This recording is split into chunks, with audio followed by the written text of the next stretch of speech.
welcome back to Closet Meets Career. I am here with Steve Schwartz, who is our LSAT guru. So I'll let you take it from here, Steve. Awesome. Thanks so much for having me, Anna. Pleasure to be connecting with you. So for folks who don't know me, my name is Steve Schwartz. I run the LSAT blog. I also host the LSAT Unplugged YouTube channel and podcast. I've been teaching the LSAT for about 15 years now. My journey started when I took a cold diagnostic and got a 152, which was pretty discouraging for me because I wanted to go to a top 14 law school. And over a very arduous and difficult year, I gradually brought my score up to a 175 on test day. Okay, Steve. Yeah, so that's my journey, but just the start of it. And yeah, thanks. And since then, I've been teaching the LSAT ever since. Never ended up going to law school. Got really obsessed with this exam, and I've been teaching it ever since. Really? Wow, that is amazing. That's dedication too. That's awesome.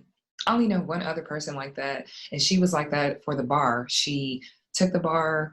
I think she passed it, but I don't think she passed it by as much as she wanted to, which for me, I'm just like, thank you, Jesus. And then she ended up teaching the bar different courses, and she started taking different bar exams for fun, so much so that my understanding is that she is no longer allowed to take certain bars in certain jurisdictions because she just has it, so, but yeah, okay.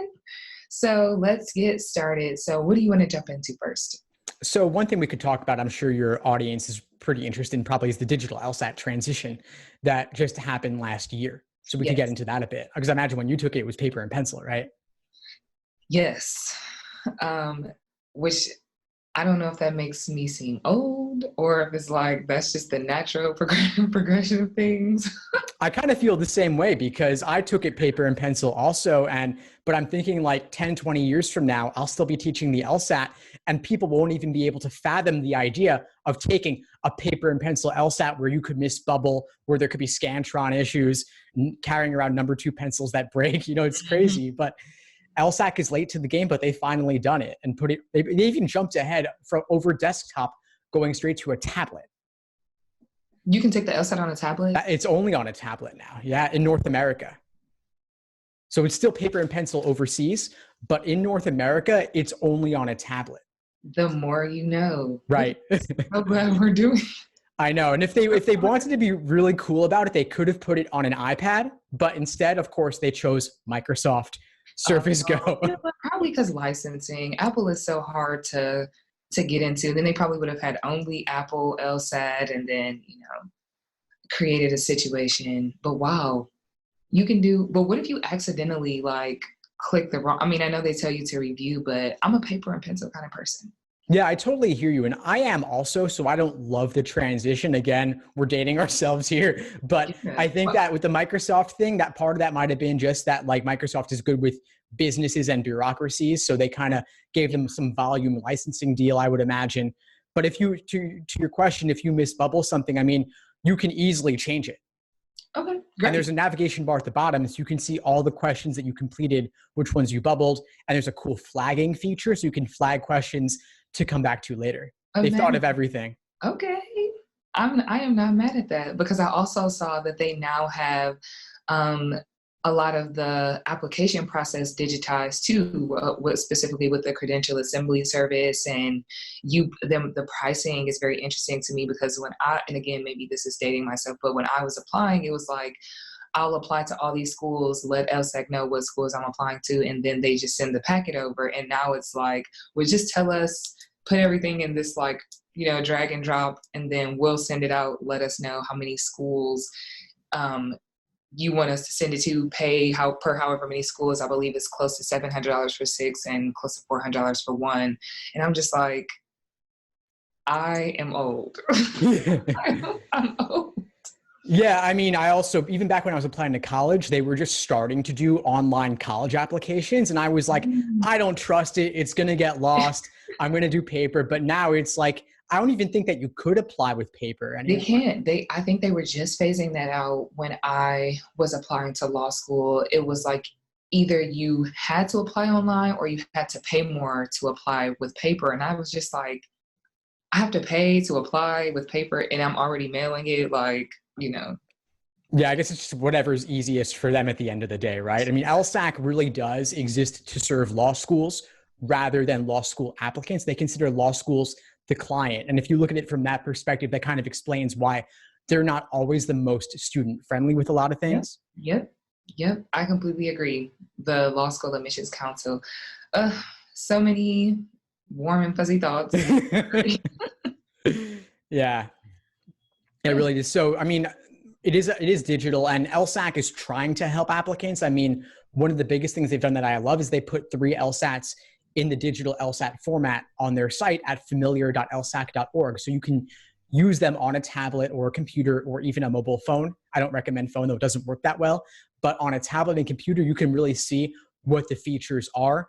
Like I mentioned the flagging function, the navigation bar. You can bubble in with one tap of the stylus or your finger, and there's a countdown timer. So there's no more ambiguity around proctors potentially screwing up the time, which is really nice. Oh, no, I'm not familiar exactly with the whole digitizing of this. So is there also a timer between questions? Is that something that they can make use of? Because I remember like you just kind of have to look at the clock and time yourself and kind of guess where you are. But is that something that's a new feature?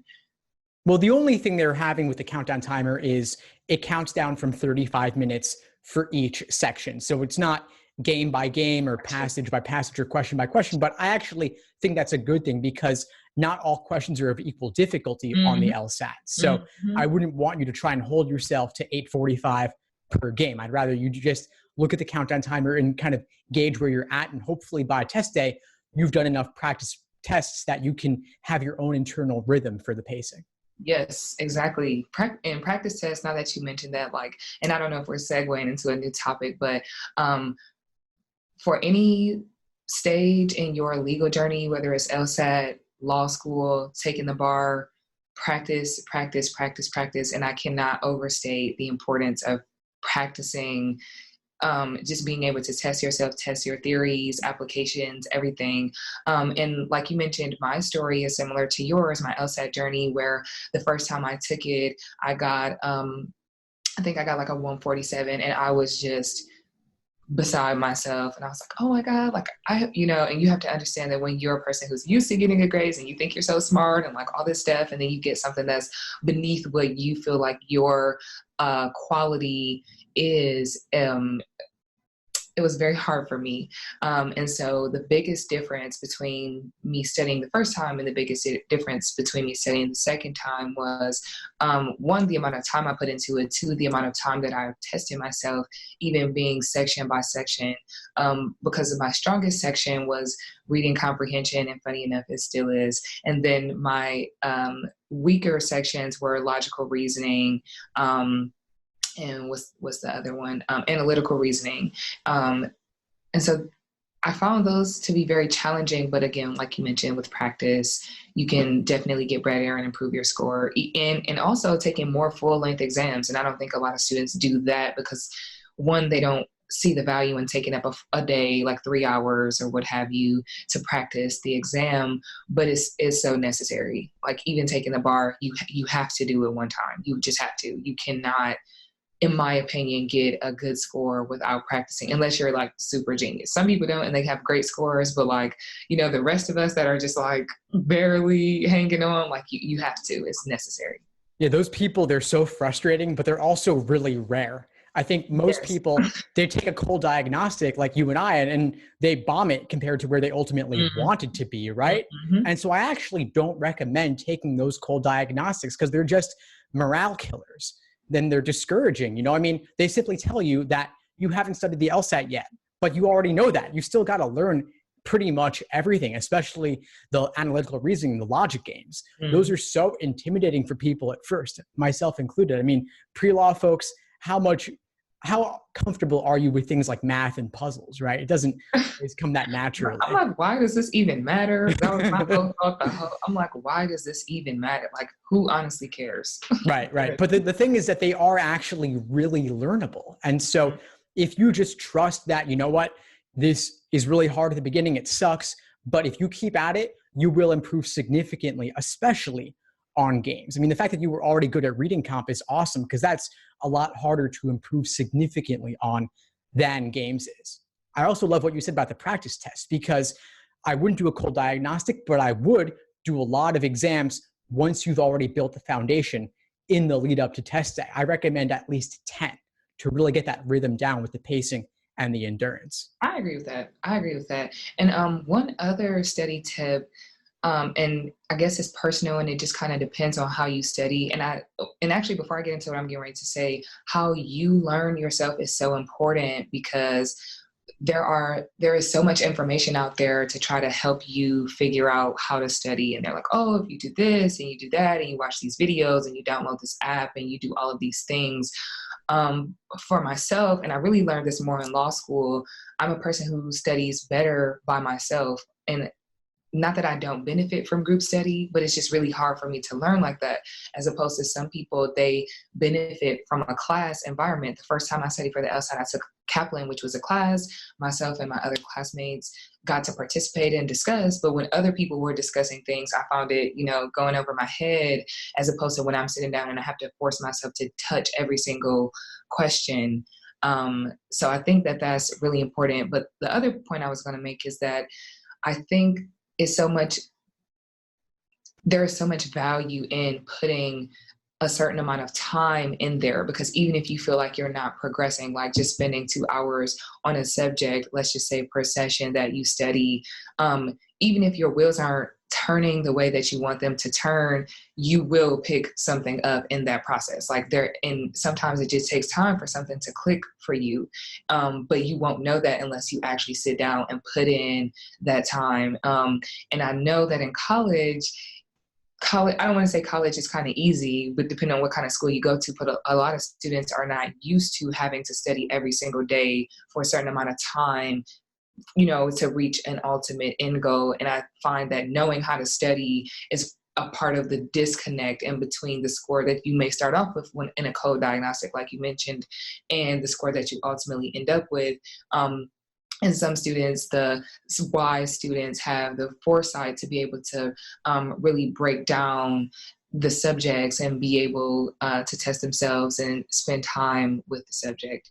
And that can be kind of tricky. Like for myself, I didn't really, I was a crammer, do things last minute, and going from that to I have a regimented study schedule where I have to do X amount of time per day. I'm doing 1 to 2 practice tests per day, or even if it's not a test, just a section, 25 questions here, 35 questions there every other day. Really just setting up a schedule for yourself, I think, is one of the most important things you can do in conjunction with really understanding who you are and how you study. Yeah, I could not agree more with that. I think the LSAT, because it's so much more difficult than anything most applicants have encountered up to that point, it's really important to slow down and figure out a plan of attack so you're not just spinning your wheels. Exactly. Like we said, cold diagnostics may not really tell you that much other than that you haven't gotten there yet. Exactly. But you got to figure out what's going to work best for you. Some people learn best in a classroom setting. Some learn best with a tutor or a coach. Some learn best with a study group. Some learn best alone, just hitting the books or watching on-demand videos. Different styles for different people. And so if one way isn't working for you, that doesn't mean you have to give up. It means you have to try a different approach or ask yourself whether you've really been giving it your all, especially for those who are working or in school, have a ton of other obligations. If you're going to class when you're exhausted, you may not be getting the most out of it, but that's not really anybody's fault. You just have to change your schedule up a little bit.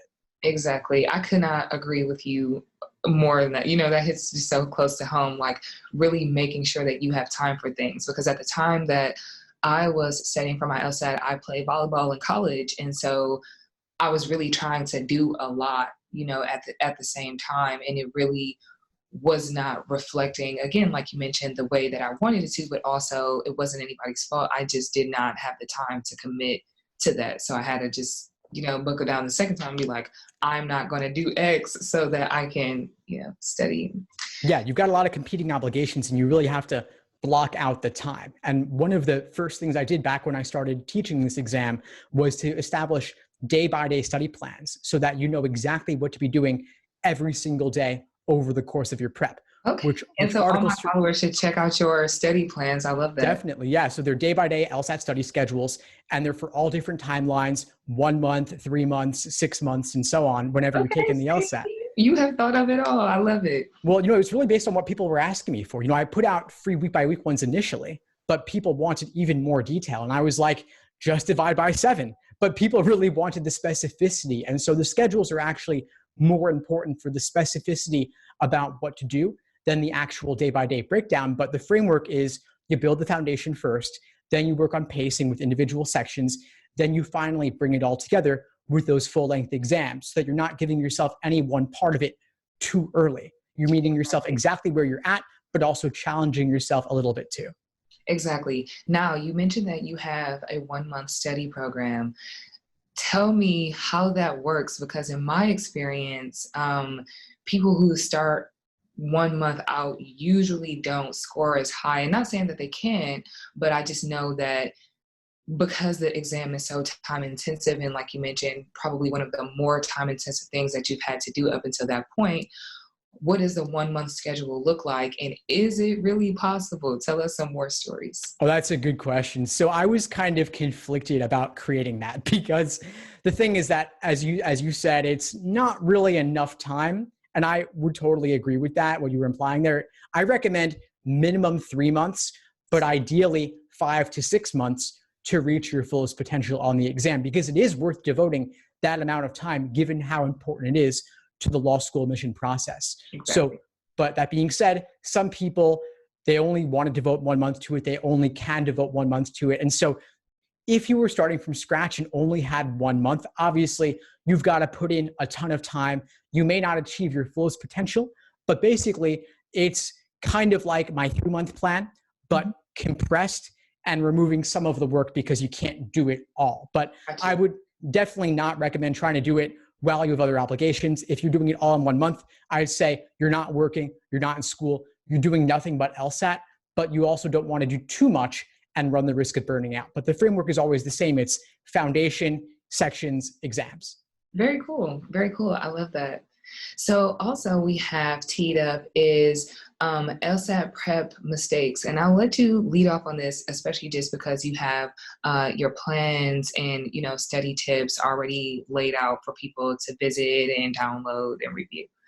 Yeah, for sure. So there's a couple big mistakes. One of them is taking the cold diagnostic and then getting discouraged and giving up, or just taking exam after exam after exam and measuring yourself obsessively. I actually call this the obsessive practice exam narrative, because people get obsessed with taking exams every single day, hoping that alone will improve their scores. And they kind of track it with spreadsheets and look for hidden patterns, when in reality, Really? people do that. Yeah, there's tons of spreadsheets out there and frameworks for this. People go nuts. Wow. Oh no, I would not recommend that at all. Like at all. I mean, think about it. Type A law students, they want to do it all. There's nearly 100 exams. They're numbered. It just lends itself to that obsessiveness in there. It's like you do one by one. But the problem is that you're not reviewing your mistakes. You're not learning anything from them. Exactly. So you got to slow down and take fewer exams and review them in more depth to figure out where your mistakes are coming from. Exactly. Another thing that I would add to that is, I think one common mistake that I notice of law students is that, potential law students or applicants, is that they don't pin down what they're having trouble with. And so I find the easiest way to do that is testing yourself by subject matter. And if you're going to be obsessive like that, take 3 of those types of tests so you can see and identify, I'm not good at questions that ask me things like this, but I am good at questions that ask me things like this. So being able to narrow down exactly what you're bad at. And like you pointed out, let's just say in your practice test, your fake test, you get a 150 and the next time you get a 152. Well, that doesn't tell you that you are suffering in reading comprehension, and maybe you improved the next time, but you regressed in another area.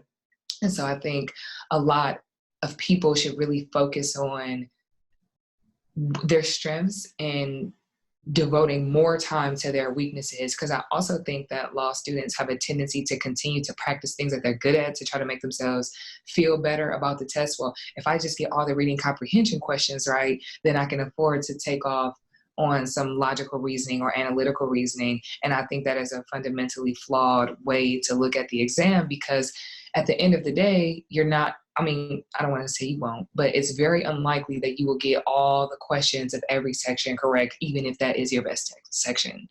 So do you have anything? Yeah, that's such a good point. I think that that's part of why having a plan is so important, because if you don't have a plan, then you're going based on emotions and how you're feeling that day. And you're like, you know what? Some people, I'll hear from people all the time who are like, I love logic games. I've really come around on those. So I haven't touched reading comp in weeks, even though I kind of know that reading comp's where I have to focus. Oh, because it's also like, oh, like I'm scared because I don't want to take it and then mess up and then uh it was not a fun process. No, no, it's not. But then Not it's like, fun. but the funny thing is that people keep doing logic games because it feels good. And it's like, well, it is still LSAT. So I am still studying, Right. but it may not get you the results that you truly need. If reading comp is where you're struggling, maybe you've got to focus there primarily. Exactly. I think one big section that I don't want to say that we're leaving out that we haven't gotten to yet is the writing, because the writing is unscored. So a lot of students tend not to focus on the writing part of it. But the writing part is so important because when it comes down to, let's say you, Steve, and I get the same score, let's just say we both get a 150. What is going to differentiate us from a law school's perspective from one another? And they're going to look at how well do you write? Is this clear? Is this articulate? Is this well reasoned? Is this misspelled? Does it flow? Does it argue a certain point? Does it actually answer the question that we asked? And students tend not to practice their writing because they're like, oh, I write all the time. I know how to do this. I'm just going to go in there and wing it and it's going to be great. But also, and this may not be for every school, but I know that schools really consider even merit-based scholarships based on the writing sample, and that might be the weight that gets you teetering over one edge of acceptance or not acceptance or scholarship versus non-scholarship, and it's something that you don't pay attention to because it doesn't fit into the raw score. So I think that writing is a very important place to start, especially because in law school, writing is your bread and butter. Like the logic games and everything like that, they matter, and it matters to get you in the door, but the writing is what's going to sustain you through law school and ultimately through your career. So I think that to only focus on the standardized testing aspect of it is a big mistake. Yeah, I agree. And I think that everything you just said about the writing sample, I would also apply to the personal statement as well. Agreed. And the writing sample for the LSAT has actually become more important than ever before because it is now digital also. So you also have to know how to type and be able to type.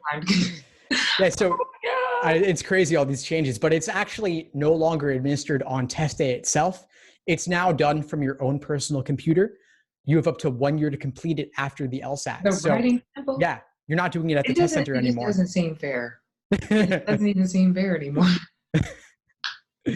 I know what you mean, but on the plus side though, I mean, there have been some digital LSAT tech issues, so at least you've avoided those. Well, I do feel a little better now. But yeah, that writing sample, I mean, especially if you're a non-native English speaker or if your English related grades in college weren't that great, the writing sample is your chance to show that you are articulate, fully fluent, and that you can write well. Exactly.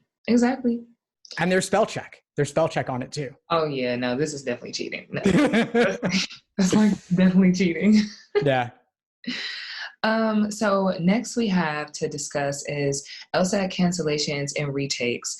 So, and I touched on this in my last video, my position on this is retake at your own risk. And I say that because what I found in my research is that some schools apply a holistic view where they just kind of spread all of your scores out and say, okay, we kind of have a feel for where this person is scoring.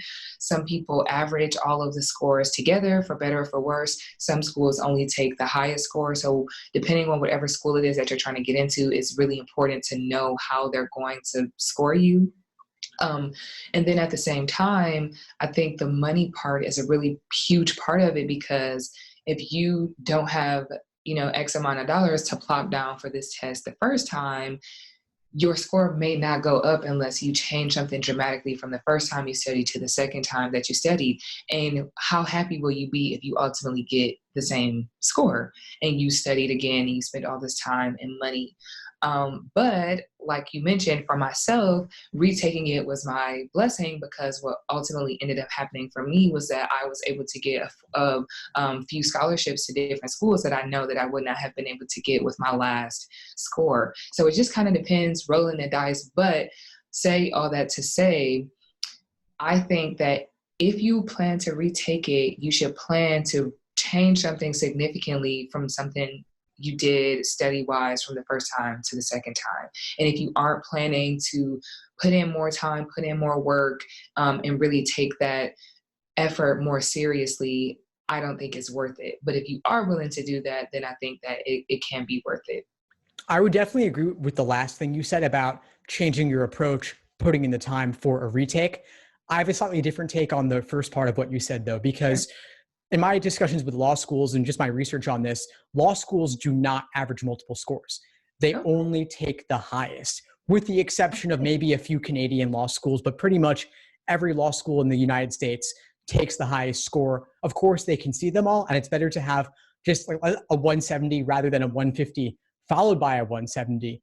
But Mhm. since they're not averaging because of the US News rankings only requiring the highest for the American Bar Association, Okay, then that's great. Now that must be a big change, because when I took, and again, now I'm old now. dating ourselves again, right? That- but that's a huge change. So that's great. So that actually works in the favor of the law students. And Exactly. It's amazing. And this change, okay, and the funny thing is that law schools still kind of spread this misinformation around this because they like the idea of holistic review. It sounds really nice. It sounds I more, see. maybe more fair in some ways, but Okay, really the facts are that law schools submit the highest LSAT score of their matriculating students to the American Bar Association, who in got turn provides that info to US News. And admissions is all about the US News rankings. So yeah, yeah, I know. Oh, I am very familiar with the ranking system. Well, it makes sense though, if the schools are trying to improve their own rankings, that they would only take the highest score, because they're like, oh, all of our applicants have an average score of right. X. Yeah. Right. So the funny thing then is that, like, if you took the LSAT, let's say that your aptitude and your practice test average was a 160, and then you got a 160 on test day. You could say, well, I scored where I should have, I'm done. Or you could say there is a margin of error or a score band of 3.5 points on either end. So one day you might get a 157, one day you might get a 163 or 164, and the Got LSAT's still perfectly valid. But by retaking, through luck alone, you could do 3 to 4 points better. And a 163, 164 obviously opens far more doors, gets you more scholarships than a 160 would. And you might go down too, but if you did, no big deal, because because you they still have only your take high the score. highest. And then Awesome. if you studied even more for your retake, which you should, then you could do even better than that. So I say there's not really a reason to take it only once unless you scored at the highest end of your potential and you didn't have time or the time to study or the time to take it again. Or the money, because that can be like the huge part of it, because it's not. I hear what you said on the money, and the cost of the LSAT has risen a lot more than inflation has. It's up to $200 now, and I think it was like 150 not that long ago. And So $15 for the writing section, which I was just like, why? why? Yeah, so I'm definitely understanding of the fact that it costs money to take the LSAT and register for it, and you've given LSAC so much money in all the various fees. But by one calculation, the value of a single point more on the LSAT is $4,000 because of scholarship money, getting to better schools, and at that point now, the average applicant is in their 20s. If Oh, you look at how that changes over the course of your entire career, like the $4,000 that you get now at age, let's say 25, look at like 34 listen, years. listen, as a person who is very new to paying back all of these loans, I 100% agree. Because just like you mentioned, over time, that cost will compound plus interest, because a lot of people don't know this, but the interest accrues while you're in law school. Definitely not fun. So even if you think you're taking out a $40,000 loan, it might really be 50 on the other side of you taking out that loan. And you're right. So a $200 change in score plus or minus 3 points, if it can dramatically impact you like that, that would be awesome. Yeah, so it's definitely worth retaking if you think you could do even 1 point better. And I know it's $200 to take it and time is involved in studying, but if you qualify, you could also get a fee waiver. to take the Yes, LSAT for free. exactly. Yep. Yep. Yep. Very true. Very true. And I always recommend people to check out fee waivers, even if they feel that their families don't make enough or make too much for the fee waivers, just because you just never know. I, I'm not exactly familiar with how they calculate who is eligible for a fee waiver, but I didn't think I was eligible for fee waivers at the time that I was taking it, and I was. And at that time, it wasn't applied to LSAC; it was applied to me actually applying to the different schools. So I encourage anybody who is wanting to take the LSAT to look into fee waivers, regardless of whatever family income, because the worst they can tell you is no. You know? Of course. And you can also get fee waivers not only for taking the LSAT from LSAC, but also application fee waivers from law schools. Yep, exactly. Yep. And All you have to do is ask, even especially if you go to an LSAC law school forum or you contact them, they hand those out like candy sometimes. It's crazy, but you're saving $100 here, $100 there. It's awesome. Listen, Steve, you are a lifesaver to so many people, because I think that this information is so helpful, especially when you're scared. I just remember being a law school applicant and just like, oh, there's so many things, like, I don't know where to go. And then, like you mentioned, now the great thing is that everything is digitized. But at that time, I felt like I was clicking all through the website trying to figure out what I didn't know. You know, you have to have these letters of recommendation and they have to be submitted through the secure site. And there was like a whole song and dance about even just applying. So anybody who follows me, make sure you follow Steve and get on his channel, and make sure you check out his study plans and other materials that can definitely be helpful. So the next thing we have teed up is final week test day prep. So you want to take the lead on that? Yeah, totally. And I think that in that final week, students are often stressed out. They're tending towards doing too much. My rule for this in general in those final months is max 2 tests per week, minimum 2 hours reviewing each test. So don't try to cram it all in. I know we both have that cramming tendency, but less is more. You can't memorize this stuff. At that point, you really either know it or you don't. And it's about walking into test day feeling good. So if your first exam that week goes really well, maybe you don't need to do a second one and end on a high note. Do a little bit of light review, rest the day before, just walk in and kill it. Mm-hmm. I can't overstate the importance of resting the day before. Even though it's hard, and, you know, everybody gets jittery and you're nervous, and you're like, oh my God, I have it tomorrow. I'm like, I don't know what to eat. I don't want to eat anything that's going to upset my stomach. Like, you know, just taking the time to relax and recharge, because you will still feel all of those jitters on test day. So it's just better to try to get yourself at a level mental space before you sit down and take the test. And I think, like myself and a lot of other test takers will find, just in general, that the initial shock will come once you sit down, and then the proctor's like, okay, go, and then your timer starts going. But once you get into it, if you put in the time and the work, like we've mentioned, you will find that you just kind of fall into a rhythm because you know what you're doing and how to do it, and you've practiced it so many times. Exactly. And that's why doing a handful of full-length timed exams before test day makes it so that test day itself is like just another run through where you have all your pacing down, you have your endurance, kind of like if you were training for a marathon, you've done several long runs already in the months leading up, so that it's not really that different. And at that point, it's all just mental, but because you've done it before, you know you can do it again. Exactly. So let's see, what do we have here next? Scholarships. And we kind of touched on this a little bit just over the course of our discussion. But scholarships are super important. A huge misconception that a lot of law students express to me is that they don't feel like they can get scholarships, or there's no scholarships for law school. And that is the furthest thing from the truth. Like I mentioned earlier, there are scholarships that they usually have on the website that they promote because they want to attract a certain type of candidate with the money. But a lot of these schools, and I would say the overwhelming majority, have merit-based scholarships. And that's when intangibles like community service, family background, other things like that, different types of involvement, campus involvement, organization, leadership skills, writing ability, all personal statements, like you mentioned, all of those things come into play. And like you mentioned, if schools want to say they are a holistic applicant type of school, they look at these and say, okay, I think Anna's a really great candidate. Yeah, she has these grades, and maybe that's equivalent to a B+, and then maybe her LSAT is like, okay, but look at all these great things she's doing. We would like to have this person as an alumni from here, because if she continues on the track record that it looks like she's going on, we can say, oh, this is our alumni, like, you know, this great person, because I find that people who are type A and are doing a lot of things to try to put themselves in the best position are usually good people that do other things outside of just studying and whatnot. And schools look at that too. And so I would encourage students who are in college to get involved in addition to doing, the writing and the test and the practice, because and you kind of have to do this before you go to law school to build yourself up to that, or excuse me, before you take the LSAT, to build yourself up to that point.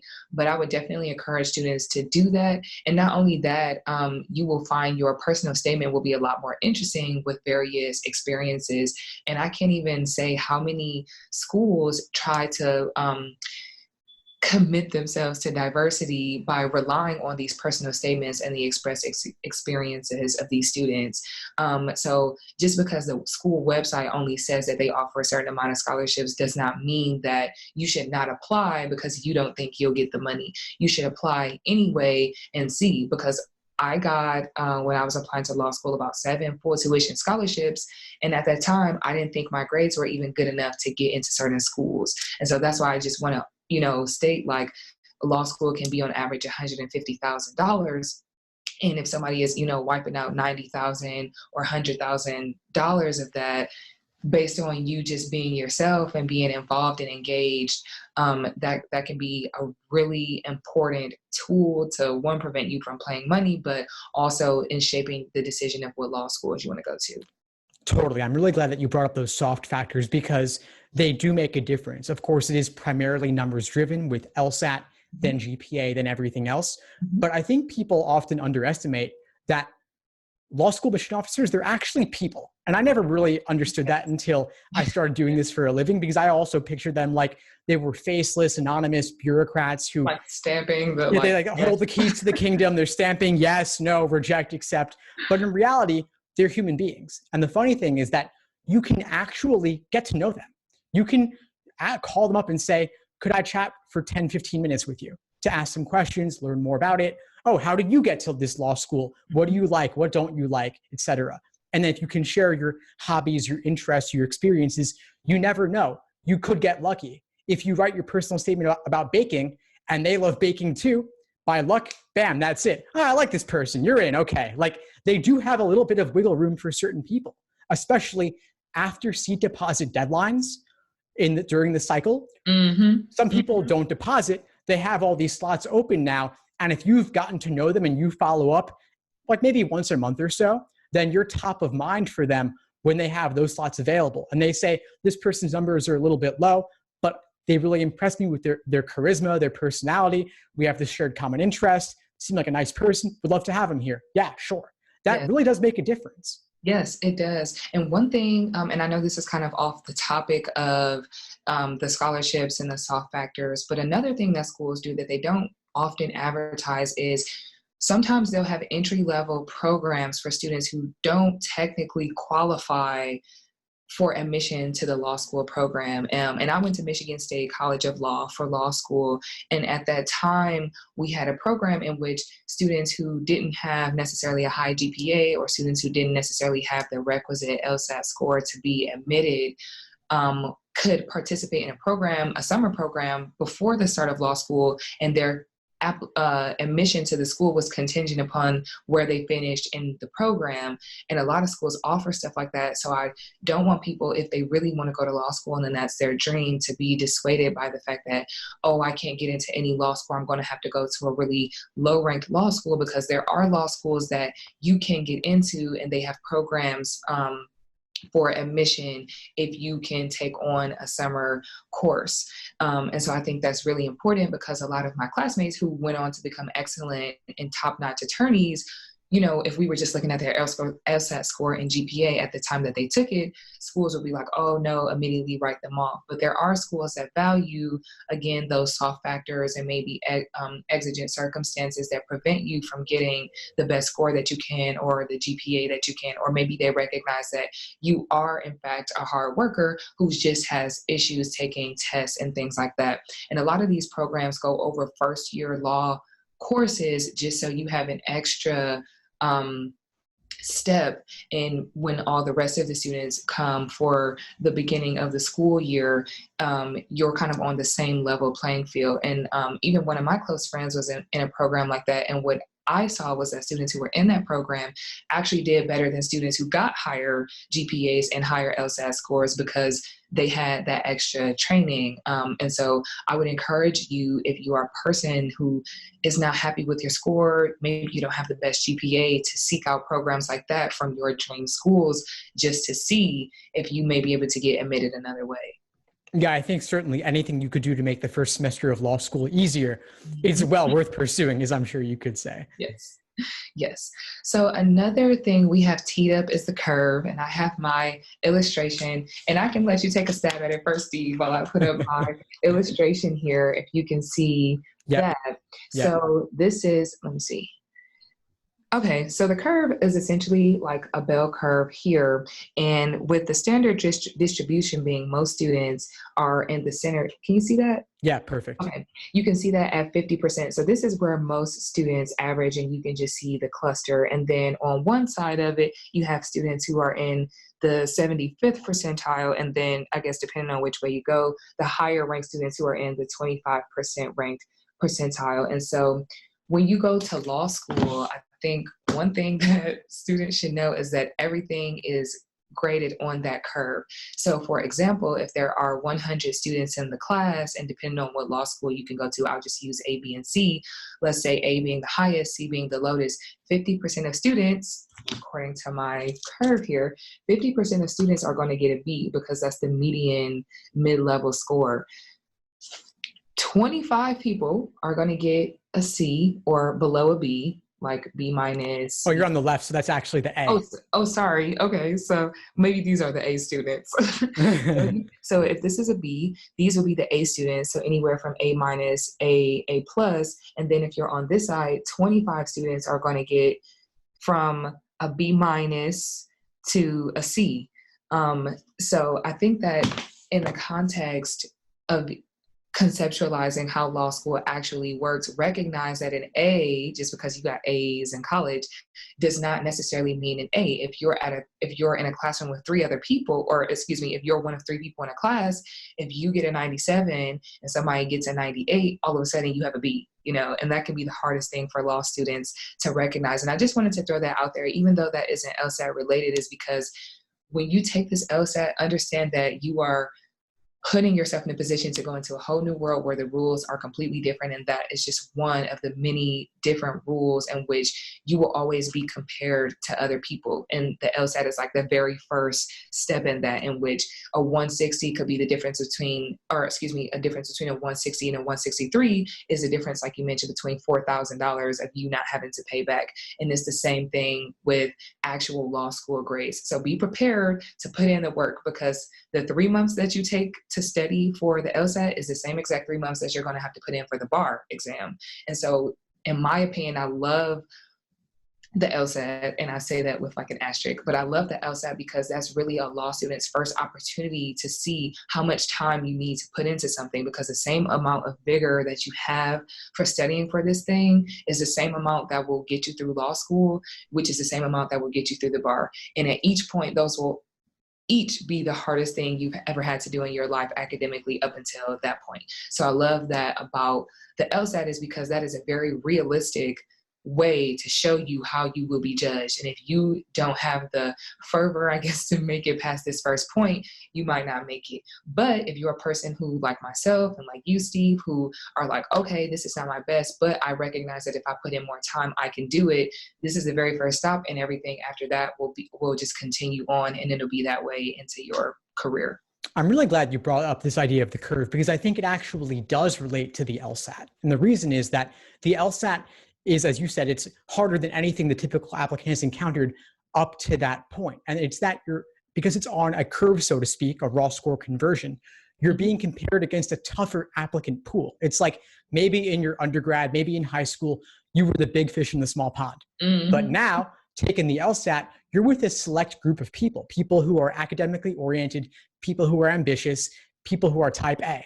And it's a more competitive pool than the people who never went anywhere after college, maybe didn't go to college, et cetera. And so in law school, it's going to be the same thing also. Tougher pool, Times more 10. competition. Exactly. And so what that means is that don't be discouraged if your percentile ranking on the LSAT is not where you were for the SAT or for other exams. Exactly. The other thing I would add is that this also relates to choosing a law school. Yes. A lot of people want to simply go to the best law school possible, and they'll choose one ranked 30 over one ranked 40, even if the lower ranked one gives you a ton more scholarship money. And so I would encourage folks to definitely rethink that sometimes. Like, don't get sucked in by the rankings, because the rankings, their criteria are not necessarily your criteria. Their criteria, if you look into it, it's actually kind of absurd. Like the number of books in the library when everything is digital anyway. The number of students that are there, the number of students who get a job, how quickly they get a job after they graduate, like other external factors that have nothing to do with the LSAT, or the college applicant play a role in U.S. News and World Report rankings. And another thing about those rankings is that a lot of the rankings can change while you're in the law school. And so, and one thing, and I wrote this on Twitter the other day, so I guess I should have had that, but the rankings, unless you go to a top 10 or 15 school, or let's just say T25, unless you go to a top ranked 25 school, you cannot use a 30 and below school to leverage a higher salary, right? So like, I'll just use my school. At the time that I applied to Michigan State, I want to say it was ranked like number 40 or something. When I graduated, it was ranked number 60. When I started applying for jobs, it was just Michigan State. Like nobody was like, oh, is this the number 60th ranking? Is this the number? Because if you go to Harvard, Georgetown, Stanford, these types of schools, then it becomes what ranking is this? But if there's a difference, a 10,000, 15,000, or any significant difference in money, tuition that you have to pay back, I would recommend that you go to whatever school offers you the most money, unless it's a really low ranked school that doesn't have the credibility, or schools that are unranked, period. Those are the only caveats to that. Exactly. And so the nice thing, I would just to close off my thought from earlier, if you go to a lower ranked school where you can get more scholarship money, you can then also graduate with less debt, have more employment options afterwards, because you could do whatever you want without the debt. And you're also in a less competitive pool potentially at that law school. So when we talk about the curve, how you're stacked rankings relative to your peers at the school, you could then be the big fish in the small pond if you were significantly more academically inclined than your classmates. Exactly. As a bonus. I agree. 1000%. So if you haven't already, check Steve out, check out his blog, and I will pub that and give all the information in the link below. Any final thoughts, Steve? No, thanks for having me, Anna. It was a pleasure. I really enjoyed our discussion, and we'd love to do another anytime. Thank you for inviting me. So we will get with you soon. And again, as always, thank you for tuning in to both myself and Steve on Classic Needs Career. Thanks for tuning into the show. Please subscribe if you haven't done so already to be notified of new episodes as I release them. And feel free to reach out if you need anything at all as you move forward with your prep. I'm happy to help however I can. In the meantime, I wish you all the best and take care.